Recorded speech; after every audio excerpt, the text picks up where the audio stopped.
What's up, everybody? Welcome into another edition of the Locked On NBA podcast, bringing you the latest news and reports from around the association from our local experts here on the Locked On Podcast Network. Today, we're talking about the new reports about the Atlanta Hawks and more specifically, their interest in a potential John Collins trade. Brad Rowland from Locked On Hawks is going to join us to talk about the man who's seemingly been on the trade block for years now, John Collins. It seemed like he was going to be traded in the offseason. He wasn't. But now we're only about a month into the NBA season, and the reports are back that there's going to be trade talk between Atlanta and other teams about moving Collins. What should the Hawks want? What teams make sense for a potential deal? What's Collins' worth? And why do they even want to do this? Collins is a talented player. Brad Rowland will break it all down for us today on the Locked On NBA podcast. This episode is brought to you by PrizePicks. Tonight in the NBA, do you think Luka Doncic is going to score more or less than 26.5 points? Do you think LeBron's going to be a passing machine? Kevin Durant's going to be a rebounding guy?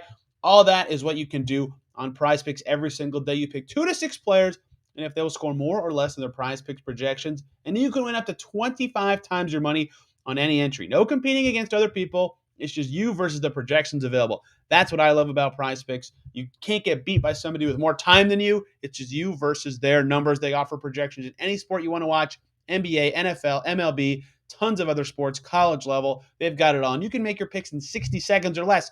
It's that easy. It's safe. It's fast withdrawals, and it's operational over 30 states as well as Canada. Download the PrizePicks app or go to prizepicks.com, sign up and play daily fantasy sports.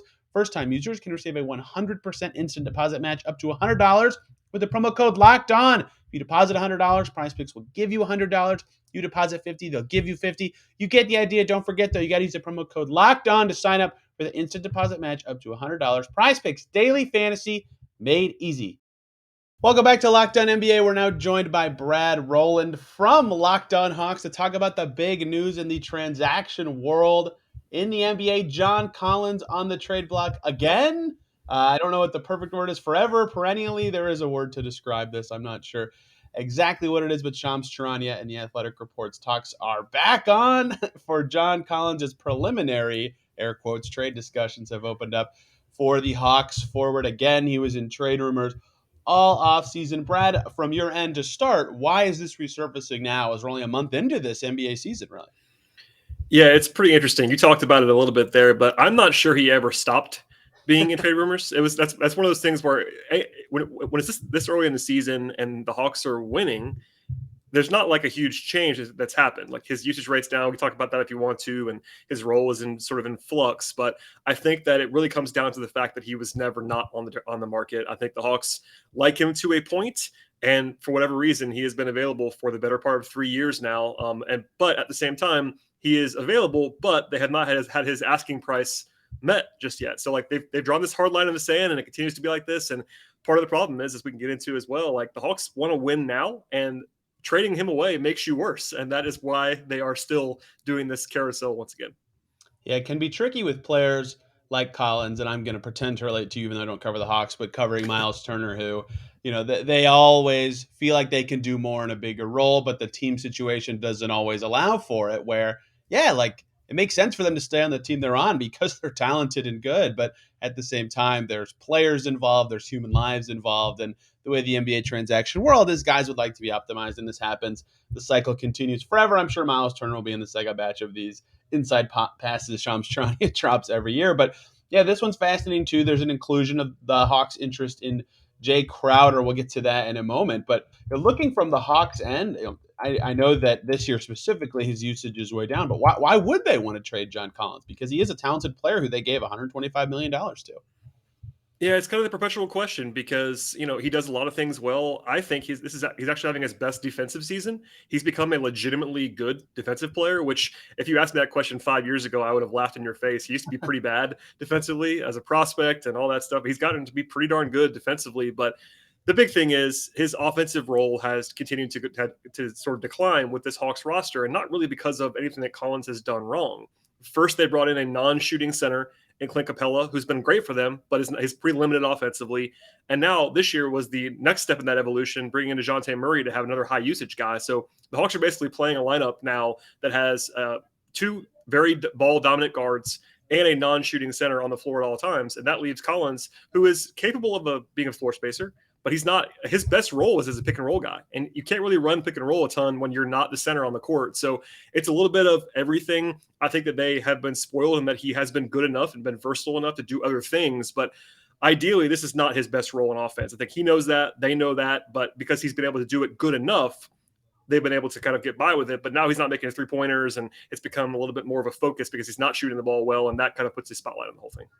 Yeah, it's interesting looking at his stats without watching every Hawks game, just seeing that this guy who makes upwards of 60% of his twos every season takes less than 7 of them a game, despite being mega talented, super athletic, can move around the floor very well, and can space it at times. The fact that they're not able to, and it's to no fault of the team, they have other talented players who need the ball to get him the right number of shots. It does make sense why that marriage maybe isn't heading the perfect way. And would you say that from Collins' side, his level of involvement is kind of what's igniting him to maybe want to trade?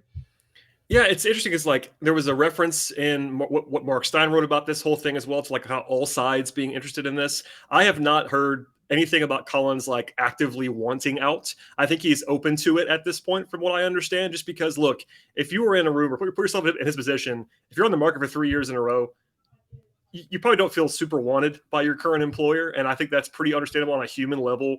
But like, I don't know. I think part of it is the team not giving him as many touches, not running stuff for him. Nate McMillan, not the most innovative coach in the world, as someone who used to cover, I know, around the Indiana Pacers. But, part of that's Collins too. Like, he's not the most like easy to scale guy. He's not someone who's going to grab the ball on the perimeter and go one-on-one against the necessarily. So it's a little bit of all sides. And I think that for his own personal, growth, however you want to say that, like for his numbers in particular, he'd be better off somewhere else. At the same time, I think he likes it in Atlanta. He's popular here for the most part, not universally so. I think some people, like, anytime you have a guy who got paid a lot of money, there's that big target on their back. But if you go through the nuance of it all, like, he's not making that much money with where the cap's going. It's not a crazy contract, but I think that if you're his agent right now in particular, why wouldn't you want him to go somewhere else where he's going to get more touches and more numbers? It's interesting, too, reading through these details, because the Hawks are included in this beyond just the John Collins side of things, but because Jay Crowder is also out on the market for the Suns, hasn't played this season, doesn't like that he'll be coming off the bench, even though the guy that replaced him isn't playing. But that's not for me to talk about here. What is the point is the Hawks do apparently have interest in Crowder, but I believe this is the case. It'd be ridiculous to trade John Collins for Jay Crowder. Do you feel like those are separate things as Atlanta pushes forward? Kind of, they were tied to Jay Crowder over the summer, and I was like, look, guys, they cannot afford to trade John Collins for Jay Crowder. And maybe you bring Crowder in. He's actually from around the area, went to high school, not far from Atlanta. Maybe he becomes your third forward. But if you're Jay Crowder, like, isn't the whole reason you're leaving Phoenix, at least that you want to leave Phoenix, because you wanted to start, and now you're not starting? Like, so there's a little bit of give and take there. I think now it wouldn't stun me if they were to do a swap of those two guys, but it has to be said, that makes the Hawks worse. Now, Jay Crowder's a good player, but John Collins is better than Jay Crowder. And I think it would have to be some sort of other additional, throw-in kind of first-round pick or something like that to make the deal kind of sweet enough for the Hawks to do that swap. And again, that does make them worse in the short term. Even if you are a huge Crowder believer, Collins is a better player, and he's younger and under control longer, all those things. So I think it wouldn't like blow me away now if they were to do a swap based around those guys, but it has to be more coming from Phoenix. They wouldn't. I think the Hawks would be crazy to go 1-for-1 on those things. And especially with Crowder hitting free agency at the end of the season, like, the Hawks have some tax concerns, which is definitely kind of push a lot of this stuff to the forefront. The Kevin Huerter trade happened because of money, et cetera. But I think that Crowder, would help the Hawks in some ways, but not necessarily in place of John Collins. What would the Hawks want in return for John Collins? And you mentioned Crowder being a third forward. I cover the Pacers. I know that Justin Holiday is talented, but doesn't necessarily fill all the holes a contending team would like on the wing, for example. Among many things, AJ Griffin playing wing minutes for the Hawks. He's a rookie. Is that kind of what you feel like a push for them would be? Would be to get more forward depth, to get some strength at that position? Yeah, it's really tricky because of where they are. They're trying to win now. They went and got DeJounte Murray, and ownership is definitely pushing them to win. So I think any trade that involves John Collins kind of has to have a starting caliber power forward option coming back, and that makes it difficult. I mean, that's one of the reasons why he's still on this team now, is because the Hawks have been asking for a starting caliber forward back. And that's not usually how these trades work. It's usually for like one team trading a player and getting something from somewhere else, or maybe a future facing asset. Whereas the Hawks are kind of like, all right, we want a 4 and something else maybe for John Collins. And you mentioned Justin Holiday. he's fine, but he's a fourth, fifth wing. That's what he is. He's a quality veteran, but not going to change your life. Griffin's definitely a good player so far as a rookie, but Jalen Johnson's their backup power forward. He's not proven to be a quality starting option at the NBA level. So the Hawks are in this weird spot again, and that's why he's still here. That they're going to be asking for a very particular package, and everyone always asks me what it's going to be. My answer is kind of a shrug because it has to involve, at least from what I understand, like it will surprise me a lot if they trade Collins and do not get a starting caliber forward back because they want to win now, and that complicates everything. Ironically, looking through in this Shams piece with the inside pass, a lot of the Suns' targets would be guys that I think make sense to what Yeah. you're describing. Your Harrison Barnes, Kyle Kuzma, even KJ Martin, mentioned from Houston, although he's not quite at that level. Beyond those guys, does any team, does any player stand out to you as anyone that makes sense to make this all marry up? Yeah, those guys you just mentioned make a lot of sense in some ways. Again, I think Collins is better than all of those guys, but Agreed. that's at least part of the structure. And actually, Mark Stein wrote on Sunday in his Substack that there was a deal that got close between the Hawks and the Kings over the summer, and there were no details on that, but I would not be surprised if that involved Harrison Barnes in some sort of Harrison Barnes John Collins structure that just never ended up happening.